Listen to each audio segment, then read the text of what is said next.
contractors and people who can afford to do that, fine. But we need to make sure that those technologies are available. And that's something, you know, while we invest in things like housing, we have to invest in retrofitting renewables, retrofitting insulation to those that can't afford it, as well as helping people build new houses. And that's an issue certainly in places like the Western Isles, where we've got old drafty croft houses and people living in fuel poverty. That needs to change, not just for those people's living experience, but for the rest of us who have to live with climate change. So, you know, I think we can do it. I'm sure we can do it. We just have to find the right way of doing it. Indeed. Another question just here. Thank you, Presiding Officer. I'm Colin Smith, Chief Executive at the Scottish Wholesale Association. We are the wheels to Scotland's food and drink industry. I sit on the Implementation Advisory Group for the Scottish Government's Deposit Return Scheme. We spend a lot of time engaging across industry, indeed with Diageo and even with the Scottish Retail Consortium, on how we can best implement the Scottish Government's design of DRS. And it's just struck me today that, you know, everyone, ourselves and across industry, support the leadership of Scottish Government in creating a circular economy. Their ambition to have their net zero ambition for 2040. And DRS is part of helping achieve that goal. Slight concern that we heard Robin speak about generational technological jumps, and there is technology out there that could enhance the deposit return scheme and allow a greater capture rate of the cans, bottles and aluminium that we're looking to achieve. And I just wonder that while industry is being asked to make tough decisions, that actually the government take this tough decision of looking at the technology that is around the corner but is not quite ready for the implementation date of 2021. And we are about to implement a scheme that is 40 years old, as opposed to looking to the future and actually being ambitious and striving to take that generational technological jump. I just wonder what the panel think of that. Thanks so much. So, Kate, this is very much, the First Minister actually mentioned the DRS scheme this morning in her speech and talking about difficult decisions, but I think we've heard a lot, in fact, that it's ongoing at the moment, how we make it work. There's a nostalgic appeal to, you know, the old days where we took our lemonade bottles back to the corner shop, but the practical difficulties for retailers and for the glass industry are there to see. How are the government going to... So nostalgic, I don't think I remember it. But anyway... Youngster. I was going with my stick.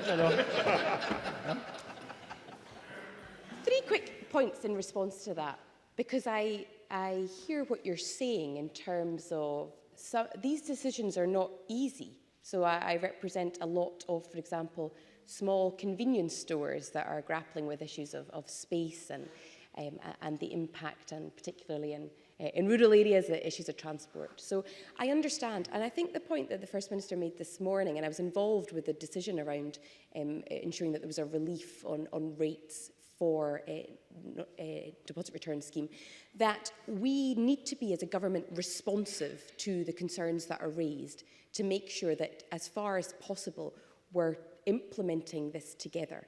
And where there are policies that need to be tweaked or changed or adapted to help with the implementation and the rollout of the scheme, then we take those decisions quickly and we take them early as possible. I think my second point would be that deposit return scheme is serving two purposes.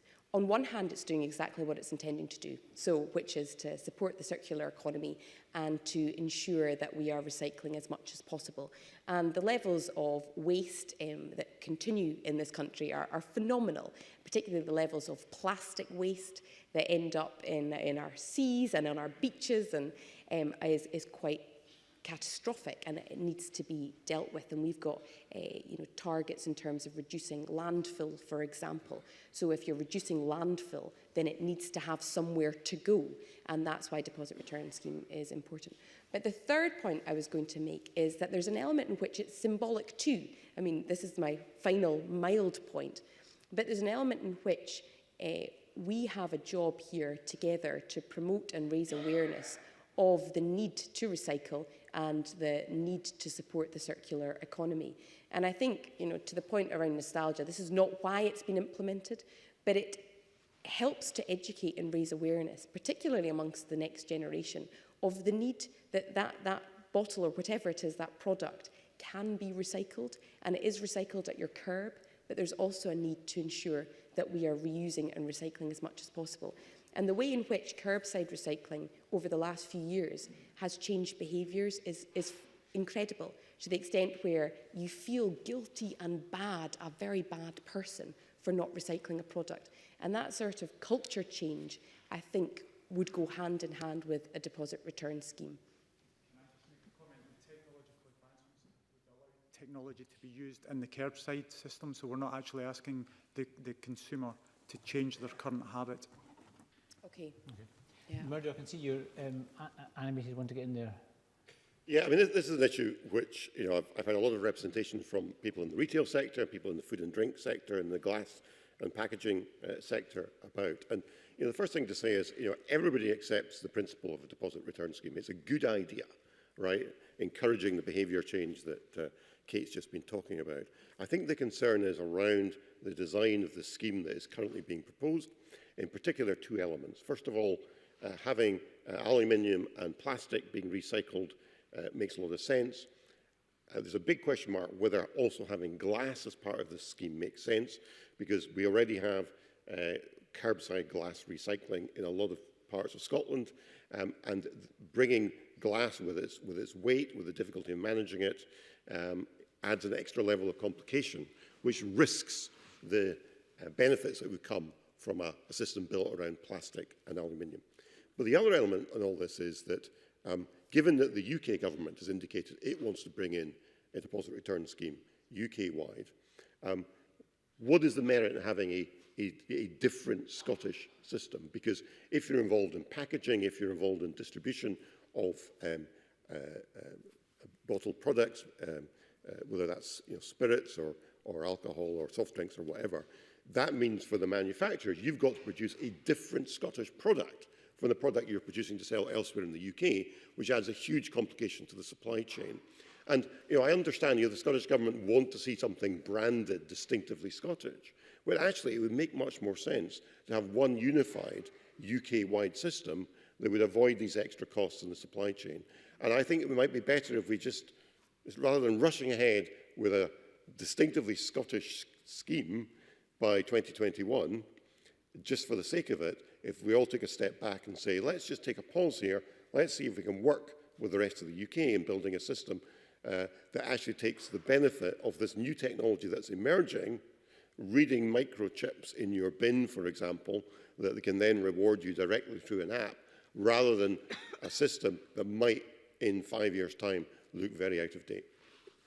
I'm slightly worried, Murdo, that you want to monitor our bins, but